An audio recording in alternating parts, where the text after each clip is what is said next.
जम्मू कश्मीर के पूर्व राज्यपाल सत्यपाल मलिक का मंगलवार को लंबी बीमारी के बाद निधन हो गया। उन्होंने मंगलवार दोपहर करीब 1 बजे नई दिल्ली के राम मनोहर लोहिया अस्पताल में अंतिम सांस ली, जहां उनका इलाज चल रहा था। वे लंबे समय से किडनी की बीमारी से जूझ रहे थे। हालात ज्यादा बिगड़ने पर उन्हें 11 मई को दिल्ली के राम मनोहर लोहिया अस्पताल में भर्ती कराया गया था। सत्यपाल मलिक अगस्त 2018 से अक्टूबर 2019 तक पूर्ववर्ती जम्मू कश्मीर राज्य के अंतिम राज्यपाल रहे। उनके कार्यकाल के दौरान ही 5 अगस्त 2019 को अनुच्छेद 370 को निरस्त कर दिया गया था और जम्मू कश्मीर का विशेष दर्जा खत्म करके उसे 2 केंद्र शासित प्रदेशों जम्मू कश्मीर और लद्दाख में विभाजित किया गया था। संयोग की बात है कि आज ही इस फैसले की 6ठी वर्षगांठ है और इसी दिन सत्यपाल मलिक ने अंतिम सांस ली है। वे अक्टूबर 2017 से अगस्त 2018 तक बिहार के राज्यपाल रहे। उन्होंने 21 मार्च 2018 से 28 मई 2018 तक उड़ीसा के राज्यपाल के रूप में कार्य करने का अतिरिक्त प्रभार भी दिया गया। जम्मू कश्मीर के 2 केंद्र शासित प्रदेशों में विभाजित होने के बाद सत्यपाल मलिक को गोवा का 18वां राज्यपाल नियुक्त किया गया। उन्होंने अक्टूबर 2022 तक मेघालय के 21वें राज्यपाल के रूप में भी कार्य किया। सत्यपाल मलिक का जन्म उत्तर प्रदेश के बागपत जिले के हिसाबदा गांव में 24 जुलाई 1946 को एक जाट परिवार में हुआ था। उन्होंने मेरठ विश्वविद्यालय से विज्ञान में स्नातक और LLB की डिग्री हासिल की। वर्ष 1968 से 1969 में मेरठ विश्वविद्यालय के छात्र संघ अध्यक्ष चुने गए, जिससे उनके राजनीतिक जीवन की शुरुआत हुई। राजनेता के रूप में उनका पहला प्रमुख कार्यकाल 1974 से 77 के दौरान उत्तर प्रदेश विधानसभा के सदस्य के रूप में रहा। उन्होंने 1980 से 1986 और 1986 से 89 तक राज्यसभा में उत्तर प्रदेश का प्रतिनिधित्व किया।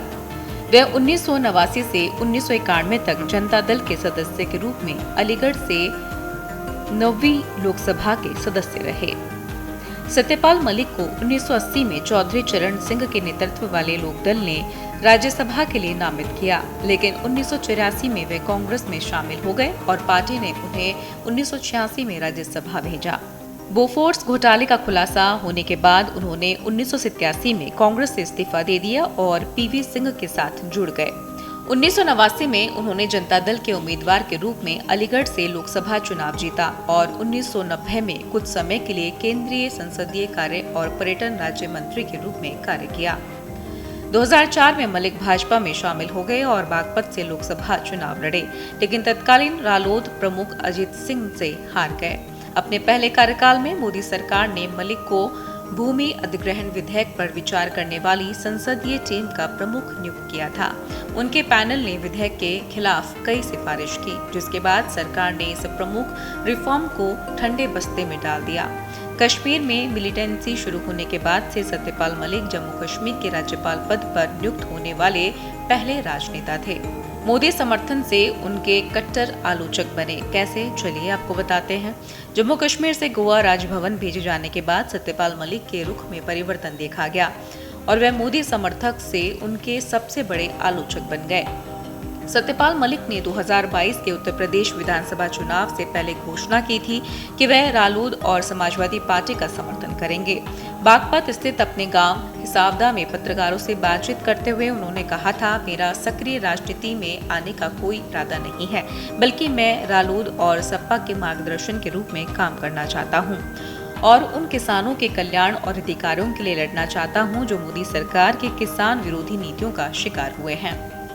सत्यपाल मलिक ने ये भी आशंका जताई कि चूंकि राज्यपाल पद से हटने के बाद उनकी संवैधानिक सुरक्षा नहीं रही, इसलिए उन्हें केंद्रीय एजेंसियों की जांच का सामना करना पड़ सकता है।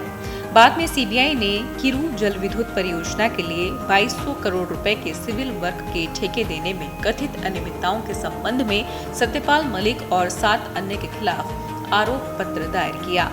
CBI ने इस केस में 20 अप्रैल 2022 को मामला दर्ज किया था। आरोप है कि चुनाव valley power projects private limited की 47वीं बोर्ड बैठक में शुरू में चल रहे टेंडरिंग प्रोसेस को रद्द करने और रिजर्व ऑक्शन के साथ ई-टेंडरिंग के माध्यम से पुनः प्रोसेस का विकल्प चुनने का निर्णय लिया गया था। हालांकि 48वीं बोर्ड बैठक में कथित तौर पर इस निर्णय को पलट दिया गया और 2019 के बैकडेट में पटेल इंजीनियरिंग को ठेका दे दिया गया था। सीबीआई के इस मामले में फरवरी 2024 में 8 राज्यों और केंद्र शासित प्रदेशों में 30 से ज्यादा जगहों पर छापेमारी की और तलाशी ली गई, जिसमें सत्यपाल मलिक के परिसर भी शामिल थे। ये तलाशी जम्मू, श्रीनगर, दिल्ली, गुरुग्राम, मुंबई, बागपत, नोएडा, पटना, जयपुर, जोधपुर, बाड़मेर, नागौर और चंडीगढ़ में ली गई। कई चार्टर्ड अकाउंटेंट्स के परिसरों को भी तलाशा गया। उनके खिलाफ इस मामले में सीबीआई की जांच चल रही थी। जहां सत्यपाल मलिक ने पहले दावा किया था कि उन्हें 2 फाइलों को मंजूरी देने के लिए 300 करोड़ रुपए की रिश्वत की पेशकश की गई थी, जिसमें से एक परियोजना से संबंधित थी।